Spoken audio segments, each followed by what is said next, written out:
even though angizithulelanga and ngiyarasa ngihere ke a lot of twat skabua gagolo yeah mara either way le tlo utlwa ka mpama la opela pina ele ya back in the day angeke ngisukele ngoba mina ngizithulele uzozwa mpama yeah you think ukuthi nizoshaya mina ngempama no I'm sorry I'm the one here ngempama I'm the one here with all the bargaining chips la kutwa ke nna o gona go shapa ka flying kick Maktula mina, kuboda mina. But as for me, my content will always get taken up somewhere else. I am the nurse, like I said, the skill is in me.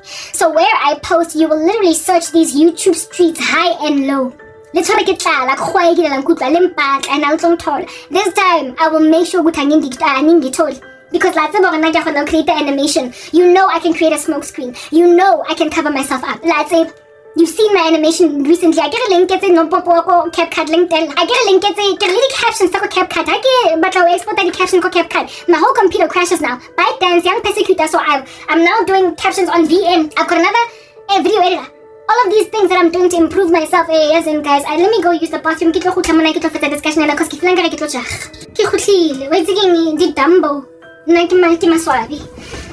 literally, I'm sorry. No, we are not doing this. You are now officially persona ex grata out of my life too. Like Papa Puman Ped. No. It's literally quite frankly the very opposite. You need me and not the other way around. So what we're gonna do is essentially see who here can survive without who. Let's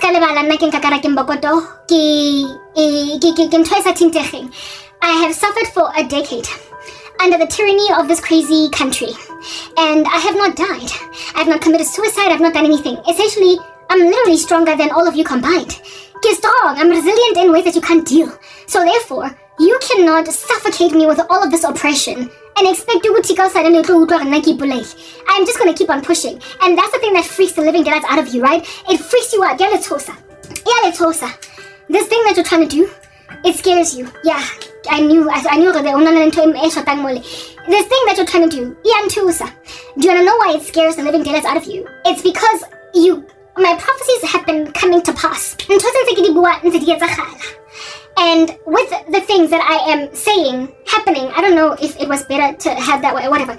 With the things that I'm saying that are busy happening right now, you low-key know and trust that nako is the thing etole cheese or tamati. Time. Y'all know and you can tell deep down inside this year, it's only a matter of time. It's only a matter of time before I'm set free.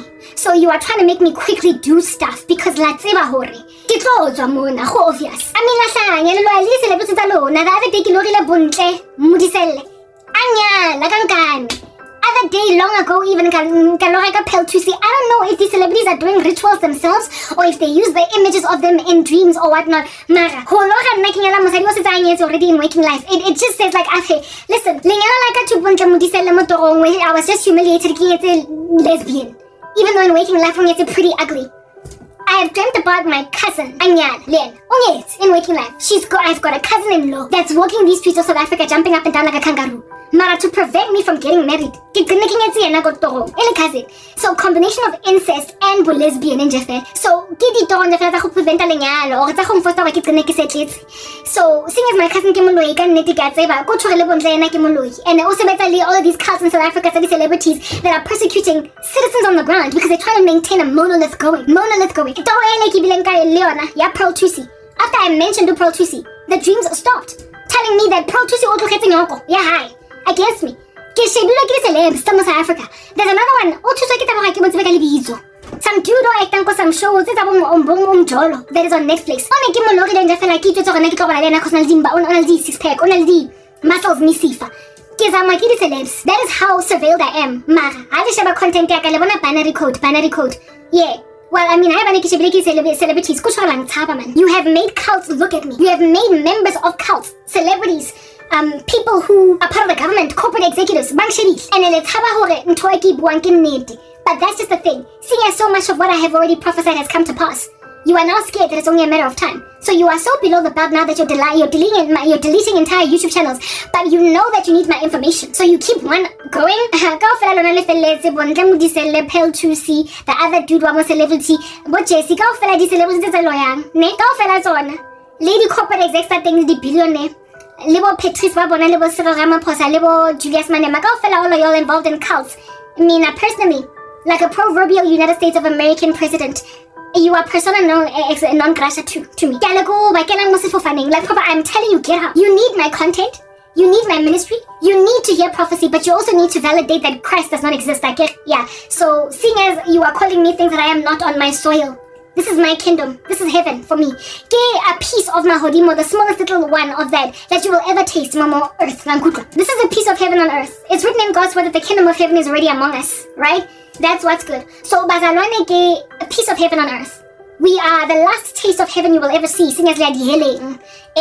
It's like Ibrahim Rasool chilling on the soil of America, coming from a deadbeat country like South Africa. Yeah, go and have some McDonald's, go and shop at Walmart, hey? How about you go inside Target and see what is the spot where it is that Dylan Mulvaney irritated everybody. Do what you need to do in America. Eat American-only brands that we are to be seeing only on TV. Go and have Hershey's chocolate, okay? Yeah, enjoy your fill of that. Grab it as umpago because you're not going back again. So, seeing as this is a taste of heaven, Kifilangaralona that have deleted my content, Dincha, who are trying to come at my chastity, trying to make me a lesbian, trying to make me sleep with anything at all, and I'm sifa in a dream. This is the tenement of Hershey's chocolate to you. This is my tenement of an American-only brand to you.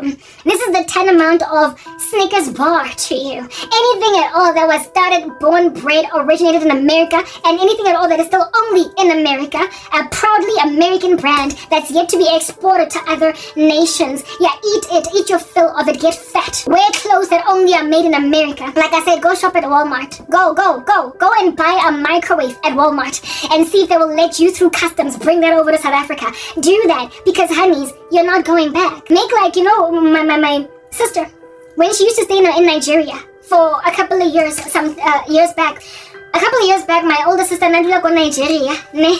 That's what's good. And apparently, allegedly, the meat quality in Nigeria is really lackluster alongside really expensive, if at all they do get it. So she would get orders, like a whole bunch of them, whenever she would come to South Africa, to bring meat over to Nigeria.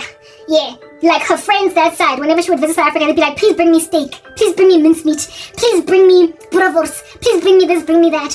And because the flight was not that long, she could afford to, if she just put it in a little bit of an ice pack, a cooler bag, travel that meat over. So she used to take, just a little bit of steak, like enough for it to look like a curry, for her friends to enjoy the delicacies of cheap South African meat that is of very high quality. Because in Nigeria, apparently, allegedly, there's like an issue there with meat and what have you. It's like crazy expensive. I don't know what's going on. Yeah. You like, Papa, just like the meat of South Africa in Nigeria, like, take what you can from my content. I get a delete the content back. You deleted my channels. The one channel that's left, yeah, go down to my content and just listen and listen and listen and listen, because honeys, Amos 8 and 11 is about to be fulfilled. The day is coming when the Lord is going to send out a famine on the land, not a famine for food, nor that of a thirst of water, but of hearing the words of the Lord. Seeing as I'm redundant and repetitive in terms of prophecies, chances are whatever I'm going to say tomorrow, I'm going to say it again the next day. So it exists. I've already said it before. It exists in my content somewhere. Everything I'm saying here probably is down there somewhere.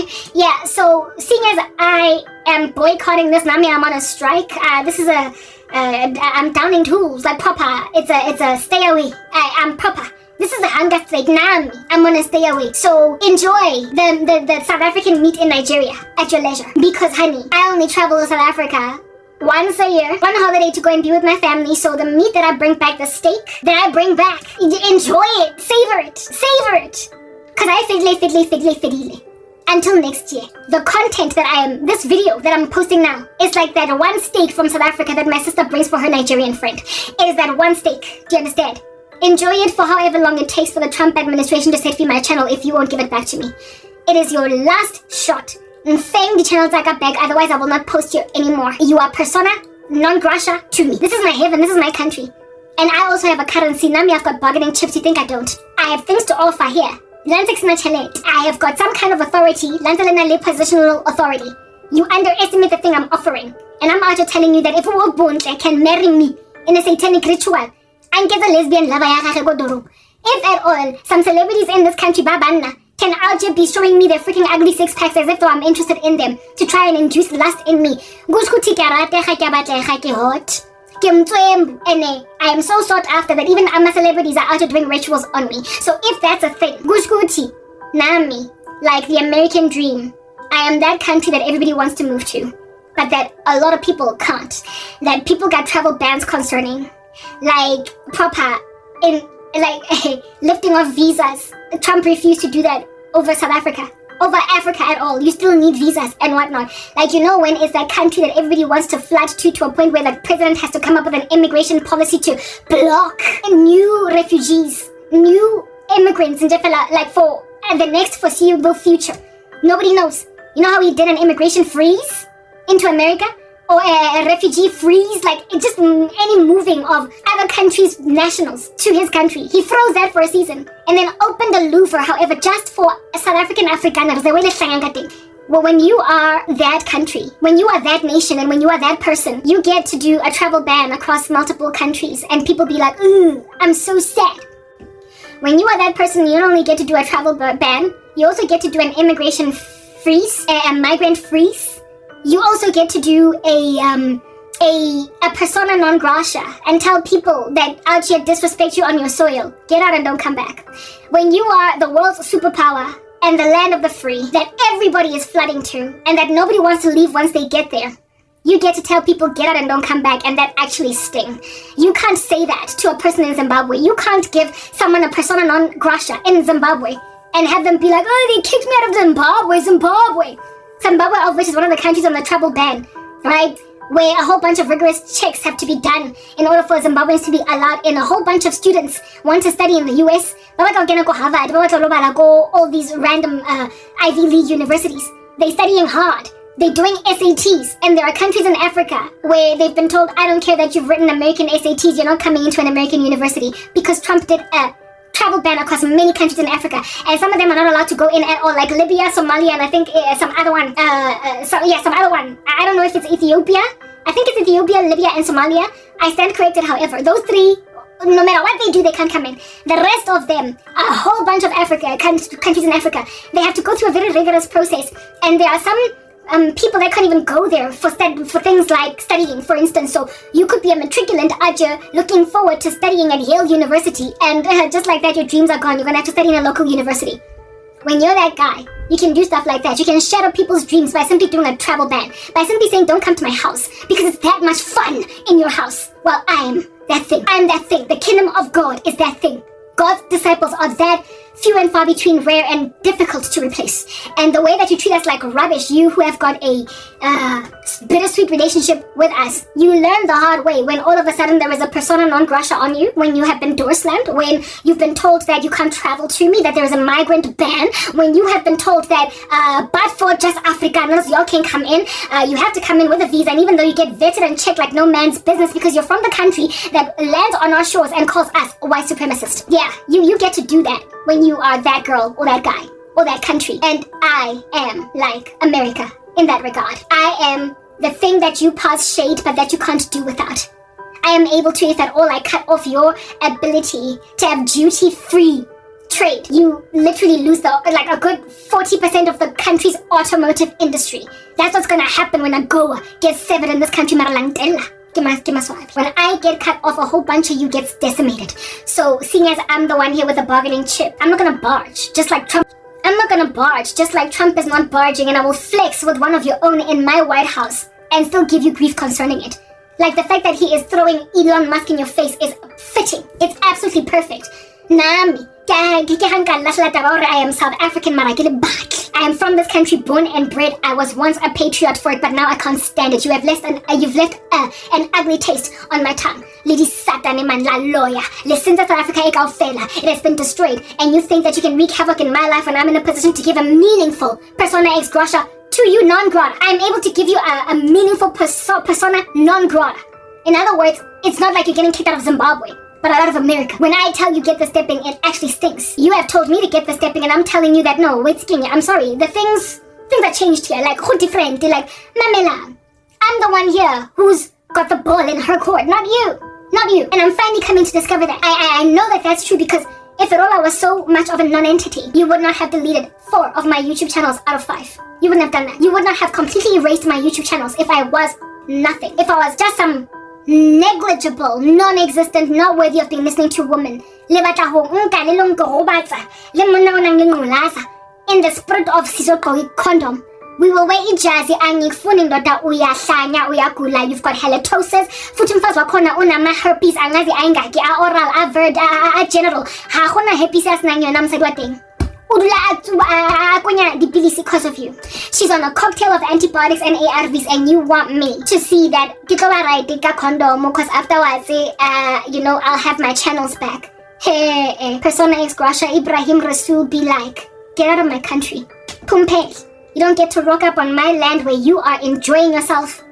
God taverning where you have put cushy, comfortable couches babalas, and we're hectic the next morning out of drinking my content, and then act like what you did is what you can afford to do. You don't get to rock up and act as if though you could actually delete all my channels on YouTube. You deleted 4 and left 1 going because you can't do without me. I'm telling you, give me the rest of my channels back. Langgoed, give me my channels back and then some. These are my bargaining tools now, because if I so much as post once you have recovered my channels and there is still binary code 1s and 0s, no one viewing for a week, and I don't have a minimum of 100 South African views on each video, after a week, I will stop posting too. I will stop posting too, because at the end of the day, I have an inherent understanding that with or without your return of my channels to me, what Trump is doing with Elon Musk and his little task force, social media, is going to set me free. It's only a matter of when. So I will get my channels back. I'm repeating myself,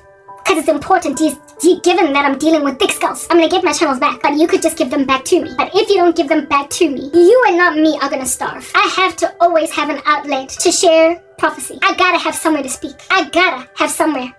So I will either start a new YouTube channel or post only on Twitter until further notice. I will keep on posting. Mara, you're not gonna have access to my videos. And then you're gonna start to freeze, shrivel up like a prune, like a snail that has had salt put on it. You will bubble up, fizzle up like hydrochloric acid, and you will perish. You will cease to exist. The gangrene in you will spread to vital organs and you will perish. You will have a brain-eating amoeba finish you off. Because I am the one here administering medication. You can decide to arrogantly call my bluff. But understand, I don't die. Y'all know that, right? I've had an impossible life, and yet I've stayed alive. I'm strong in ways that you aren't. Y'all at Dombo, you play dirty. Marako Bloodsport, I'm Van Damme. I'm gonna win. It's a matter of, do I win by your surrender or do I win by your exposure? One of the two is gonna give. And the next batch of videos that I was going to share, that's already posted on YouTube, I just have yet to put thumbnails on them and so post. In there, I was going to tell you how you're gonna get exposed. That was the prophecy detailing. Ukuthi ngiyokhitshwa kanjani. Abanye benu, you're gonna get arrested. Abanye benu, you're gonna lose family members. Abanye benu, because of facing indictment, you are going to commit suicide. That's that video. It was up and coming. A 7-part series, but you decided to put me in some little jail where I'm only posting on 1 channel. I'm sorry, no. The only reason why I even have 5 channels in the first place is because you kept on blocking me. I would have actually today only had 1 channel if you hadn't done this to me. I kept on moving, playing musical chairs from channel to channel to channel to channel, opening new YouTube channels precisely because you kept on shadow banning me. But then I stopped somewhere along the way. Halaklong bula hagana, halaklong head like washing your own cane trying to kill Abel. I'm sorry. I've got my own swords. I've got my own knives. And nami, I've got my own decree of persona non grata. Nami, nyapodisa out in these streets. Nami, I can assassinate. You are playing games. So if you want to call my bluff, do you banani? I'll find some other place to post. The Lord will give me comfort. He will give me peace. I will mourn briefly my comatose channels, because that's what they are. They're in a coma. And during the season of them being in a coma, I will be praying day and night until one day gets to a notification from YouTube or my channels have been restored. For a season. The very same way that a mother would actually be crying over a child in the hospital that is in a coma that might not make it for months. Until my channels are back. They're in the cloud. They're there. They'll come back. But it is within your prerogative to make like a nice little magician. I get little magicians, and with the magic wand, bring back my channels. It's up to you. Like it or not, with or without you. After the video that I post where I tell you that I'm sitting back waiting for me to be set free by the US, you think that you can delete my channels so as to minimize the prospect or the possibility of me getting set free. I'm getting set free with deletion, because that's some of the stuff that they are investigating. The fact that some channels literally just they grow legs and they walk with no formal strikes, with no warnings, no community guideline issue, nothing. They just delete a channel altogether. Unconstitutional according to American law. And this is an American platform. You don't get to dilly-dally dance around playing dumb. Little zinc on a platform that does not even belong to your country. You don't get to do that. And these are the very things that are going to get you as South Africa be among one of the countries where YouTube is going to literally grab its offices, its franchises, and freaking move with you losing your jobs. It's going to happen because what the heck are you doing deleting people's content without even a strike? Without even a single strike? YouTube South Africa, it's amaye. And you're going to lose me jobs of people working in social media hubs in this country. Gone overnight, because the US is going to be like, wait, you can take a horse to the water, but you can't make it drink. When they come to our country, they call us white supremacists. When we come to their country, they man our corporate with their corruption. Sugani, South Africa, you are going to collapse like it or not. And disprove a prophecy. So, in returning to Andrew Tate Ibuile, well, the reason why I perused Christianity again, then he went to Islam, and I think now he's interested in Christianity. I don't know.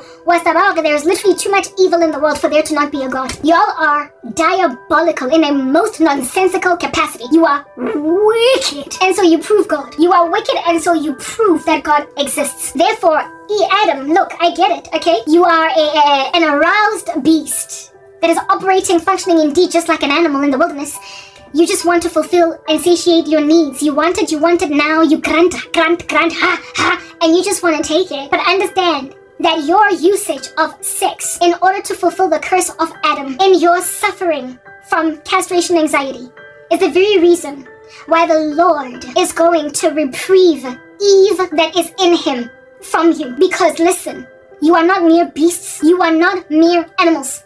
You are human beings. And so when you operate like primates, you disqualify yourselves from the coverage of God. The Lord gave the second Adam opportunity. He made himself our substitute so that we don't operate based on the depravity that fell upon us at the fall. We don't just merely do what our flesh wants us to do. We consider consequences. We regard what the Lord will have to say about what our actions are. We don't merely run with our whims. And those who respect that comprehend the Lord will always take their side. If God be for us, who can be against us? The Lord says, do not love the world or the things in the world. The love of the flesh, love of the eyes, and the boastful pride of life. These things are not from the Father, but they're from the world. He says that the flesh does not understand or comprehend the Spirit. He says that you must, with the Spirit of God, put to death the deeds of the body. So just because your flesh is yearning, yawning, desires for something, doesn't mean you must just run for it, with it. And those who have honored that, those who have respected that the flesh is not to be titivated at its every whim. We are not to hearken to its every last yawning, screaming, noisome desire. We are to resist until it is the right and perfect place. To humor our flesh like sex inside a marriage and not giving fellatio to some filthy guy that's going to give me oral herpes. We are to honor the Lord. And if at all, the Lord has told us what to do with the flesh and within which context to expand the flesh. And we want to honor that. When you are doing everything in your power to try and disqualify a saint from that honor, you will be the one, not that the way, not the other way around. Do you understand? It is written in God's word that if you cause any of these little ones of God to sin, it'll be better for you to have a millstone tied around your neck and for you to be thrown in the ocean. You're trying to make me sin. You delete my YouTube channel so you can make me give a man head. Are you for real? Yes, they're like, yo guys, nakula. You're sick. You're sick. I do not care that you find me sexy with all of these carnal, worldly terminologies of yours. Bottom line is, be I sexy or not, I am not for your consumption. I belong to some other guy, even though you might think I'm a living, walking erogenous zone. Even though you might imagine me as an Aphrodite, and not an Aphrodite, what do you call this, an aphrodisiac? Or Aphrodite, the goddess of love? I don't care that when you look at me, I don't know how many times I've been telling you this before. The Bible says if anything causes you to sin, gouge it out, cut it off. If your eye causes you to sin, gouge it out, your hand, cut it off. So if my ministry is stumbling, if you find me so sexy that you can't deal, if you think when you listen to me, Aphrodite, the goddess of love, you are lustful, you are incontinent, you are unbridled, you are worthless. And you therefore on that day have no business listening to women online that are Christian that you consider to be attractive because you cannot exercise self-control. Listen only to men. Listen only to podcasts. If at all you're listening to a woman, don't gaze upon her imagery. If at all it is stumbling, then allow that lust to burn you with a searing flame until you are in eternity. Because at this present juncture, your belief of me being sexy me being an aphrodisiac in the walking erogenous zone is causing you to fantasize about me literally being on my knees giving a filthy man with many diseases of fellatio. Like, those are some of the afflictions on my person. You have, what do you call this thing? Reduced me to an OnlyFans model that is, however, unprepared to be an OnlyFans model. You want me to, for just a couple of my fans, be out here removing my bra strap, be out here peeling my clothes off me like I'm a banana for just you in exchange for my monetization on YouTube, and also in exchange for a wad engaga of cash, like proper reducing me to a prostitute. You know, there is a girl that was covered by Amala Epognobi on her channel for being the wealthiest OnlyFans creator, making something like $40 million per month. And the thing that is her selling point is that she's a virgin. She's never had sex before, and so men really fetishize that she gets to be all naked in front of them. And then she makes $40 million. Like, that woman makes so much money that she makes more than even some NBA players, basketball association players. You know how basketball players be out here coining it from here to Timbuktu? Yeah, she's wealthier than them. Apparently, OnlyFans and JFella as a company, in totality, is out here creating the net worth of its subscribers to that excels NBA basketball players. And some of the things that they are fetishizing about OnlyFans is that there are tiny little teeny boppers, 18-year-olds, 19-year-olds on OnlyFans that have never had sex before, that claim themselves to be devout Christians. This one that I'm talking about that made a cool $40 million in a month and is excelling in her net worth, even some NBA players. She prides herself in her profile of being not only a virgin, but a devout Christian. Not only a virgin, but a devout Christian. Yeah. So basically you want to make me like that chick, eh? Coining a whole bunch of money, but I have not had sex outside of wedlock, and I love me some Jesus. But guess what? Every so often I'm on my knees out here having a field day giving fellatio to some sickly man that is priding himself and finally shoving his phallus down my throat. That's what you want to do. You want to make me a virgin that strips for men, however. Like a chick taking herself to university by being a stripper, but she's never had sex. There is no virtue in that. Nudity, nakedness. Sin begins with merely gazing with lust at a person. Having sex starts in the mind. That's why pornography is problematic. That's why masturbation is problematic. That's why it's as good as doing the deed. The Lord tests the heart. You cannot deceive him. He's not mocked. You can't claim to him that, but God, I didn't have sex before marriage. Yeah, but you made men have sex with you by just prancing your naked body on OnlyFans. You want to make me an OnlyFans model. You want to make me fine. You can keep your chastity, whatever. You don't even have to have sex. Just give me head. Once again, guys, I come from days in high school where girls actually be calling themselves virgins despite doing everything with the boys except vaginal penetrative sex. And we have all come to conclude that they all had sex, even though they were hymenated. They were yet to break their virginities with an actual hymen being removed. There were girls who were far more virgins than they ever were that had no hymens because they were jockeys or whatever. They played, what do you call this? They rode horses, and so their hymens snapped. But they'd never kissed a boy, they'd never handled boys' manhood, they'd never given a man fellatio, they'd never done any of that. So they're virgins in a way that women with hymens aren't. Sex is spiritual. It's not merely physical. And these men are trying to make me have sex in all other ways except mechanical. What the heck? Like, there is no end to how many sins you can commit, okay? Like in Romans 1, it is written that you keep on inventing new ways to sin. You're disgusting. If you find me erogenous, that is not my intention. You are lustful, and your lust demons are making you look at a woman in a way that you're not supposed to. You have no self-control, and so what you were supposed to do is walk. Get out of my ministry. But you haven't gotten out to a point where, look at the height at which you have gotten now. You've deleted 4 of my YouTube channels. 4. And left me with just one, because after all, I am an OnlyFans model. You love to gaze at me strip naked in front of you, don't you? Seeing as I woke up this morning to recall a dream, a nightmare, where the Lord showed me that freaking out and panting in my pantyhose. I then played Hillsong's Ocean. You know that song? Spirit lead me, for my grace is without borders. I just played it on a loop for an hour in my speaker up there elevated to just basically fill this room with an atmosphere of worship. Because I did not know what in the world. Why? I was told that and why I woke up with such a strong sense of foreboding, only for me to when I check my emails every day, when I'm sitting on the toilet seat peeing in the morning, I check my emails. My animated channel was the first one that I noticed is gone. First one I noticed is gone. Yeah, YouTube has deleted. Where is my phone? Oh, no, that's the phone. But I bet maybe I can find it on my iPhone.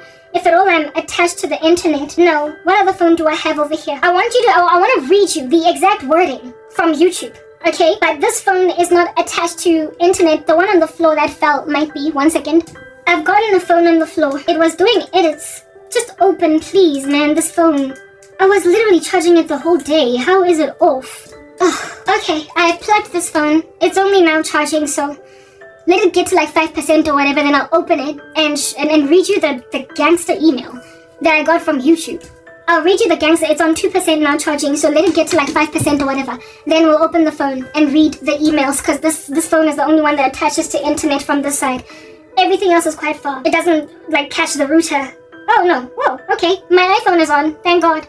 It just like proper iPhone code, so iPhone has humored me, thank God. So let us go into my emails. Just get out of my face, man. Yeah. Anyway, I'm busy reading text messages now, and it's absolutely unnecessary. I'm sorry, I'm distracted. So on my iPhone, I have got all my YouTube, not all of them, but like 3 of my YouTube channels on my iPhone. I'm logged onto. I didn't see it necessary to log onto the rest of them because I was just lazy to, add account and whatnot. So I only noticed the remaining 2 accounts that were not blocked later on in the day. But anyway, that's all I need for now. Let me go in. Why are you saying no connection? Why are you saying no connection? Okay, you see, I had no connection. I'm sorry, I don't know for how long I was not talking over here for, but the other phone is charging and it's now on still 2%. The charger that I'm using is a slow charge, but the one that I'm charging this phone with, the one that I'm recording on, is a fast charge. So let me remove it, seeing as that phone is on 84%. I'm not going to be here until it depletes to 0%. So this is now fast charging. Yeah, this is now fast charging, and this now is going to receive the slow charging phone. This now is going to receive the slow charging. Ay, Mara, it's too short. Whatever. Look, let's just wait for this to be at like 5 or 7% or whatever, and then we'll put the charger back in, because I'm on 84% here, so I'm still good for a while still. To talk. Now my iPhone is not coming on. Alright. Yeah. Listen. Okay, the horrific insistence on using sex to punish me is backfiring in a most crazy capacity. When I first started speaking here, I was talking about how it is that when you're in school, you sometimes, not all the time, don't know what you want to do with yourself until you see someone else doing something that you never thought you could do, but you really kind of like it, and then you develop an interest in it. But once you have developed an interest in something, even though initially it was not your planned career choice, you then start to do what? Invest in it, right? That's what, before I tarried into the argument about Adam and Eve, I was talking about. Investment in something that, even though you didn't start out thinking this is the thing for you for the future, you, however, end up having it as a thing. Like starting a TikTok just on campus and university, showing people dumb things that you're doing, playing tennis. And then it goes so viral that you end up being a social media content creator, and your degree, you don't even use your degree anymore. Yeah, that, and I made mention of how it is that some content creators are made that way. By experimentation, happenstance, or just having fun on Facebook, and then this thing, they blow up so much that it's making enough money to pay rent. Well, that's what social media is for me. My blog, my written blog, my WordPress account, it was a hobby when I was in corporate South Africa. I was just writing. There for God, the glory of God. I wanted to use my skills and talents for the glory of God. I knew that I could write, so a blog was started. I started a blog, and I started to write about the Lord. However, when I got fired, when I lost everything, it became a platform, a portal, if you will, a place where I could just vomit my sorrow. And it became the only thing now that I had, because I was kicked out of a job. And then after writing in my blog long enough, I then, 10 years ago, literally 10 years ago, in November, it'll be 10 years. November, December-ish. Around year end. When I was now without employment, I'd lost my job. I had newly been fired from MTN without cause. So it was around November. And I was in the Wits computer labs. I made a decision to go to the Wits bathroom and record my first ever YouTube video. And then upload it at Wits. So I went to the bathroom for privacy. And if at all I were to unprivatize my old content, you will come to learn that my first ever YouTube channel, my first ever YouTube video on YouTube was 10 years ago, and I recorded myself in the bathroom at Wits, and I experimented by posting it online and then linking it as an embedded video in my blog, the blog of which I had always had. It was a place where I wrote. That was 10 years ago. a couple of days ago, you know how the video that I did, the one with the hair, I was bringing down my protective style. This is now the reinstalled protective style after detangling and putting my stuff back up again. So I pretty much went back to the same protective style. Yeah, well, around the time of bringing down my hair and reinstalling it, I tend to watch a lot of hair content because it inspires me to not be lazy to do my hair. I find hair content very cathartic, but I don't always watch it because there are other things in this world that I must focus on. But the catharsis that I gain from watching hair content inspires me even to deal with my own hair, right? So I was watching one of the people to whom I am subscribed on YouTube that does hair content. Her name is Jen Jenkins. I love her, and I'm subscribed to her. Jen posts something on YouTube. Jen has got presently about 176,000 subscribers. She is a hair content creator from the US, okay? And I'm subscribed to her for hair, because I love hair. She's a 4C hair content creator. Beautiful young lady. You will love her, okay? Jen, I think it's Jenkins, her surname, right? She has since then gotten married, so I think her surname might have changed. But when I was following her, she was yet to be married. Well, the first time that I subscribed to her. Anyway, Jen is 5 years younger than me. I came to learn she's 35. Okay, fine. So Jen, I lost my job at 29. I lost my job at 29, and then it was, however, the year in which I was turning 30. All right, I lost my job at 39, and it was the year in which I was turning 30. 2014. I was born in 1984. Okay, I'm 40 now. It's 2025. I will be 41 in August of this year. So I started my YouTube channel when I was 29, alright? I started my YouTube channel when I was 29. I am 40, going on 41. 10 years. My first ever video, which is currently privatized. It's not deleted, it's just private. But if you were to scroll down, if I were to make it public, you would find it. It's 10 years old. And I posted it, I can't tell you when, but it was in 2024 sometime. Okay, my YouTube channel was in 2014, sorry. My YouTube channel, the oldest one, is 10 years old, going on 11 years this year. And it was born of adversity. It was born because I was suffering and I wanted some other platform to share my sorrow, to show people what I'm actually going through. Because in my blog, I was not able to, with enough pictures and colors, to describe my life. And writing can be very onerous. It's a lot of not only typing, but also a lot of editing.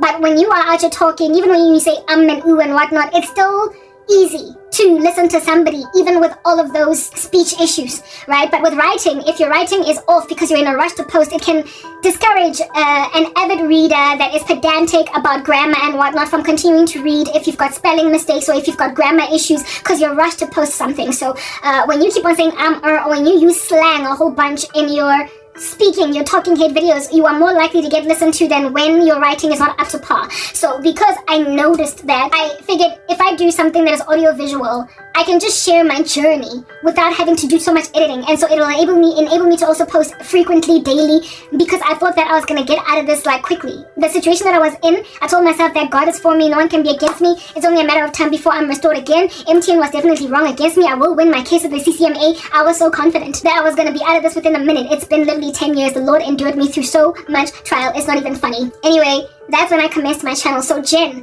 I'm out here listening to Jennifer, right? Her video on YouTube was titled something along the lines of why are so many hair content creators fizzling away?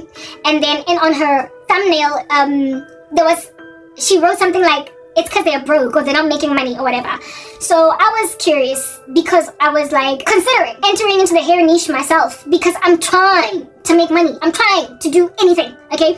So I click on Jen's video to hear what she's saying about the fizzling away of the 4C hair content creator community. Why so many 4C creators are walking away from their channels. I didn't even notice that they were walking away, but I guess Jen, being an aficionado in this regard, would notice. So I click on her video and I listen to her video where she's talking about hair content creators leaving YouTube. And then she starts to give details in her video. She then starts to give details in her video, and somewhere along the way I got forlorn, like extremely forlorn, like as in macabre, very, very, very sad. Habua. Because I came to discover that Jennifer is 5 years younger than me, right? She's 35, I'm 40. I came to learn that she started her YouTube channel too, like me, in 2014. But yeah, I was in corporate South Africa, thriving, working, and she was just exiting college. she was just leaving college and she was like 25, 24. Whereas I was in corporate South Africa as a young professional, literally losing my career. At the same time, we started our channels. 2014. We both started our channels. And as Jen keeps on talking about her journey, where she started, and back then people were very interested in hair content and they were busy sharing their nuggets, but now the market is appearing to become saturated and whatnot. Basically, she's just explaining the ebbs and the flows and her nuances, her journey through being a hair content creator and how it's evolved over time. And it's been 10 years for her in the game, right, in YouTube. And after 10 years, Jen is now presently sitting on 176,000 subscribers.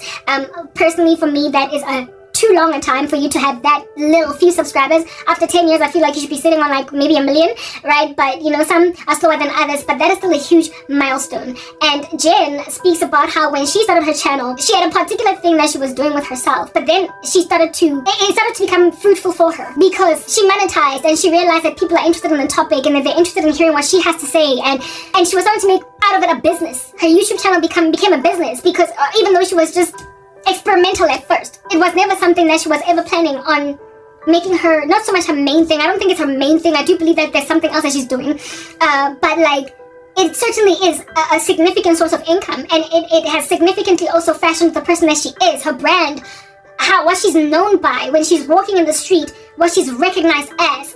This YouTube channel is her thing, right? It's her baby, and it's now sitting with a silver plaque with 176,000 subscribers as at the last time I checked. If she posted more frequently, she'd probably even have more subscribers, but I think she's just been tapering off because hair content has been frustrating her or whatever, right? The thing that broke my heart when I was listening to Jennifer was the fact that we started our channels at the same time, in more or less the same prime of our lives. You were 24, I was 29. I'm now 40 and you are 35. And she has since then gotten married and had 2 children to date. I'm yet to do any of that. My channel, if at all I was not persecuted by South Africa, I realized that like Jen, I might be sitting after 10 years of being on YouTube, even though we are in different niches altogether. She's in hair, I'm in ministry, the gospel. I might be, if at all Jen is any kind of yardstick, she's also a black woman. We are very similar. Like, only difference really, frankly, between Jen and I, we could be best friends, is our countries. She's American, I'm South African, but like kindred spirits, okay? There's a lot that I feel in her. Like, we are like peas in a pod, just in different countries, right? That's Jennifer. And so if we are similar, and with similar personalities too, like our personalities, how we present in our content, how we gesture, how we talk, and if at all I had the incentive to even how we edit, okay? The removal of silences, the energy, the jocose flair, the, humorous edge, all that Jen got going down for. She was similar, like proper. Imagine a hair content creator version of me. Jennifer's like that, okay? And she has since then gotten married, and she also has since then amassed for herself 176,000 subscribers and counting. It just made me so sad to gaze upon that, to listen to her journey. All along, I've just been listening to her talk about how to do a wash and go, how to do cornrows and whatnot. Now I'm listening to journey, like where she started. And it just created so much painful nostalgia because I started as well, just jokingly, a YouTube channel 10 years ago. I'd never even thought it was possible to monetize on YouTube, be on a partner program, actually make it a career. I never thought that was possible. Like, I proper never thought. I was just trying to create, it was a platform where I was creating awareness. However, when Jen started her hair channel, I do believe she was intentionally trying to create a brand over there. It was just for awareness. But bottom line is we started at the same place. And if after 10 years she's sitting on 176,000 subscribers, and now after the same 10-year cycle, I am only sitting on that main channel 1,550 subscribers, and that is a decline from 1,560 because I keep on losing subscribers month on month instead of gaining them, right? I'm sitting on 1,550 subscribers. And just like Jen, I've been iteratively posting. There was a season for like 2 or 3 years when I wasn't posting at all. So in all fairness, maybe that season did slow me down. But I stopped, not because, I stopped precisely because it appeared pointless. And I was also being very severely persecuted. But that season of being stopped from posting, that season of being quiet from posting was supposed to only slow down my progress, but not halted altogether. And once I came back, I was supposed to grow. And the second time around when I came back to YouTube, I was intentional about making it a career now. I was intentional, whereas before it was just a place in Jeffela of creating information. It was just a place of creating awareness, but I only, because I was now out of a career for all these years and I needed to find anywhere at all to make money, I started to try to intentionally monetize a YouTube channel because I realized that the goal was attainable. I mean, what's 1,000 subscribers, okay? And what is 4,000 watch hours? I noticed that there are people who produce, I guess, less animated quality, animated content than me, and yet they get, after every video that they post with very limited editing, lots and lots of views, okay? They get like maybe like 1,000 views after like 2 days of posting. So I figured that it's only a matter of time before I amass for myself 1,000 subscribers and then 4,000 watch hours. Let me pace myself and work on this, and then I'll monetize and I'll finally have some kind of a paycheck. I'll finally have some kind of a salary. When I was listening to Jennifer, I realized just how much I've been robbed from. South Africa started persecuting me from day one. All of these bribes, all of these extortions, all of these paying employees at YouTube. This is how freaking long YouTube in South Africa has been taking bribes and thwarting content creators in the country. Not just YouTube, but Facebook, wherever you might find it. This is how long they've been oppressing South Africans. And this is not only happening in South Africa, but this is where I'm at. This is how long this American platform has been getting used for rubbish ends against South Africans. I've been on YouTube for a decade, and already from as far back as back then, successfully, was my growth and my proliferation on YouTube successfully thwarted. I don't know who was the first ever employee of YouTube South Africa, to significantly slow down the growth of my content. I don't know who was the first ever person to do that. They might not still be in that job, but one thing that is certain and that is true is that they keep on changing them, is that like staff turnover, administrators, moderators, people who sit in such lowly entry-level jobs, however, with wide administrative rights over policies, not policies, but administrative rights over accounts on social media. These people, they change, they grow from job to job, they become PAs, not PAs, what do you call this, they get promoted, they become partners, they become managers, they become supervisors. So over this 10-year process, chances are the first ever person to sabotage my YouTube channel is gone.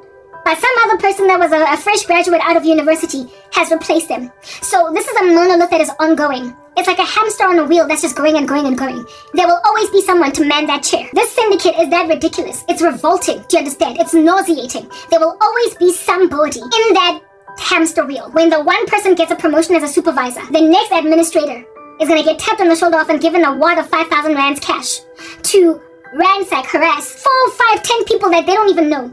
That however have got YouTube channels, so that their YouTube channels will grow for 5 seconds, get 500 subscribers, and then suddenly, dead break.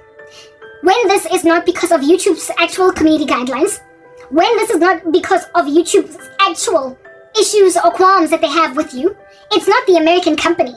It is the corruption in the branch in Africa that is happening. And this hamster on the wheel has clearly been spinning in my life since 2014, because look at me and Jen, being albeit in different niches, very similar.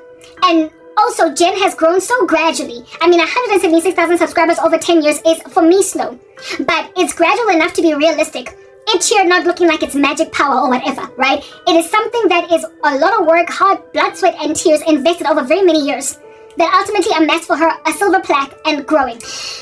If at all people don't like the gospel, but they like it enough to every so often subscribe to you. I mean, another one that started out with just 3, 4, 5 people watching them, and then now, today, they're sitting on hundreds of thousands of subscribers. Is Mike Signorelli. That is in the Christian religion. That is within the faith. That is, well, there's a lot of argument as whether or not Mike is truly the real deal. But what's important is that I listened to his testimony the other day as to his YouTube. Now, at some point, he had like 5 views here, 7 views there.